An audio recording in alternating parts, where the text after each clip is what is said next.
ప్రార్థనకు రాలేదు నానంటే ఒకే ఒక మాట, ఏ మాట అన్నామని, ఏదైనా ఒకే ఒక మాట, అదే మాట మొత్తం అందరూ. కానీ వృద్ధి లేదు, అభివృద్ధి లేదు, ఆశీర్వాదకరమైన ఆలోచనలు లేవు.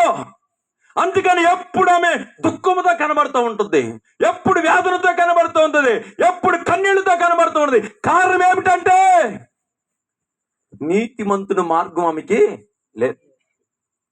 మనకి ఈ రాత్రి దేవుడు అంటున్నాడు, మీరు నానాటికి బలాభివృద్ధి పొందబోతున్నారు. హల్లెలూయా. నానాటికి శక్తిని పొందబోతున్నారు. దేవుని కార్యాలు జరగబోతున్నాయి మీ జీవితంలో. రాత్రి యెహోవాను ఆశ్రయించిన మీ కుటుంబంలో నానాటికి దేవుడు బలాభివృద్ధి అనే కార్యాలు చేయబోతున్నాడు. ఇన్నాళ్ళు కృంగి కృషించిపోయేవేమో, నీ కొరకే శుభవర్తమానం ఈ రాత్రి. నిన్ను బలపరచడానికే పరిశుద్ధాత్ముడు ఏం చేసి ఉన్నాడు. కనుక దేవుని కార్యాలు జరగాలంటే నువ్వంట నానాటికి బలాభివృద్ధి పొందిన వారంట పట్టపగులు వేకువ చుక్క తేజరినట్లుగా నీతిమంతుల మార్గం అంతకంతకు తేజరు. మరి ఎవరు తేజరిల్లింది? నీతిమంతుల మార్గం అండి. ఒక యవనస్తుడు ఉన్నాడు బబులోను సామ్రాజ్యంలోనే, ఒకే ఒక యవనస్తుడు. అతని పేరు దానియేలు. నీతిమంతుడు, భక్తి కలిగిన వాడు, దైవాలోచనలు కలిగిన వాడు, దైవ తలంపులు కలిగిన వాడు, పాపానికి అసహించుకునేవాడు, నీతి మార్గము తప్ప మరొక మార్గం వెన్నుకోకుండా ఉన్నవంటి యవనస్తుడు. దానియేలుకు చూసి కూడా రాజు ఆశ్చర్యపడవంటి ఆలోచనలు కలిగిన వాడు దానియేలు. అతని మార్గంలో ఎన్నో నిందలు, ఎన్నో అవమానాలు. అతడు ప్రార్థన చేయకూడదని, అతడు మొరపెట్టకూడదని, దేవుని స్తుతించకూడదని నానాటికి బలాభివృద్ధి పొందుతున్న వంటి వ్యక్తి దానియేలు. అలాంటి బలవంతుడిని బలహీనపరచాలని అంట ఒక తాకీదు వచ్చింది. ఒక తాకీదుని తీసుకొచ్చారు రాజు దగ్గర నుంచి. కొందరు మత పెద్దలు, కొందరు అధికారులు, కొందరు ప్రధాన యాజకులు అందరూ ఒక తాకీదుని తీసుకొచ్చి, దావీదు ఏ దేవుడికి ప్రార్థన చేయకూడదు ఒక తాకీదుని తీసుకొస్తే దానియేలు కృంగిపోలేదంట. హల్లెలూయా. ఈ తాకీదులు ఏమి చేయలేవు, ఈ శాస్త్రాలు ఏమి చేయలేవు. నా దేవుని ఎదుట ఇవన్నీ మోకరిల్లాల్సినవే. అది యథాప్రకారం తన గుడారంలోకి వెళ్ళి ఎడతెగక యెరూషలేము తట్టు కిటికీలు తీసి చేతులెత్తి దేశం కొరకు, ప్రజల కొరకు క్షేమంగా ఉండాలని ప్రార్థన చేస్తూ వచ్చాడు. అట్టి ప్రార్థన ద్వారా ఏం చేస్తాంట, దానియేలు మీద నిందలు తీసుకొచ్చారు. ఎవడైనా ప్రార్థన చేస్తే వాడు సింహాల బోనులో పడవేయాలి. ఎవడైనా దేవునికి కృతజ్ఞత స్తుతులు చెల్లిస్తే సింహాల బోనులో పడవేయాలి అని ఒక తాకిదిని తీసుకొస్తే దానియేలు ఏ మాత్రము భయపడలేదంటండి. కలవరపడకుండా ప్రార్థన చేస్తూ ఉండగానే దానియేలుని తీసుకెళ్ళి సరిగా సింహాల బోనులు వేస్తున్న అతడు బలహీనుడు కాలా. హల్లెలూయా. ఈ రాత్రి నీవు కూడా, దేవుని నమ్ముకున్న నీవు కూడా సింహం లాంటి బోనులో ఉన్నావేమో.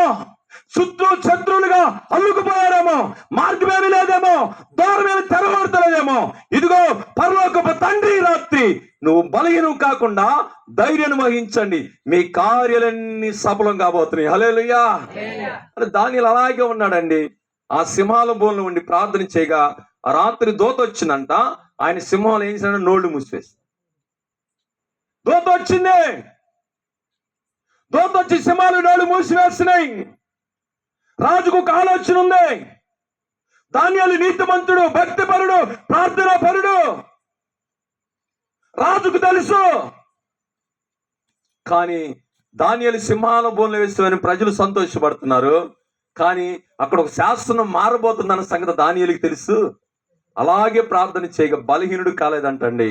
నానాటికి బలాభివృద్ధి పొందుతూ వచ్చాడు. ఆ సింహాల నోట్లో పడకుండా దేవుడు దానియేలు బయటికి తీసుకొచ్చాడు. హల్లెలూయా. ఈ రాత్రి సమస్యల నోట్లో పడకుండా దేవుడు నిన్ను బయటికి తీసుకొచ్చును గాక. ఈ రాత్రి దేవుని కార్యాలు చూసును గాక.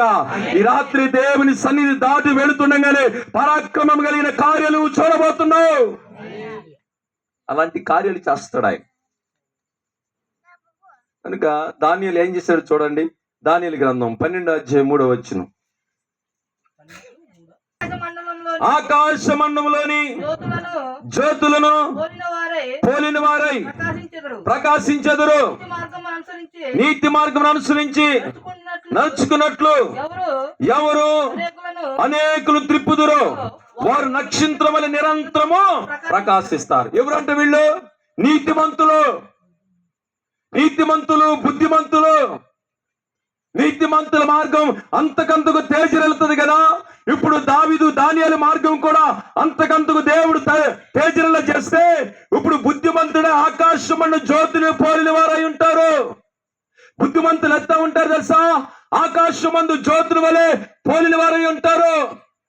అవి రాత్రంతా కాంతినిస్తాయి, అవి ఎప్పుడు ప్రకాశిస్తా ఉంటాయి. చీకట్లో కూడా వాటి రూపం కూడా చాలా అందంగా కనబడుతుంది. ఏంటంట? పోలిన వారు ఉంటారు. కనుక ప్రకాశించు నీతి మార్గం అనుసరించి నడుచుకున్నట్లు ఎవరు అనేకులు తిప్పుదురు. వారు నక్షత్రములే నిరంతరము ప్రకాశించుదురు. నిరంతరము ప్రకాశిస్తారు. నిరంతరం అనేకులు దేవుని తట్టు ఎవరైతే తిప్పుతారో, నీ కుటుంబాన్ని దేవుని తట్టు తిప్పు, నీ భర్తలు దేవుని తట్టు తిప్పు, నీ బిడ్డలు దేవుని తట్టు తిప్పు, నీ రక్త సంబంధాలు దేవుని తట్టు తిప్పు, గ్రామంలో దేవుని తట్టు తిప్పు. వారు ప్రకాశిస్తూ ఉంటారు. ఎప్పుడు కీడు రానే రాదు, ఎప్పుడు దీపం వెలుగుతూ ఉంటుంది. అలాగూ దేవుని తట్టు తిప్పిన ప్రతి ఒక్కరు ప్రకాశిస్తూనే ఉంటారు. మీరు ఎవరు తెలుసా? నానాటికి బలాభివృద్ధి పొందిన వంటి వ్యక్తులు.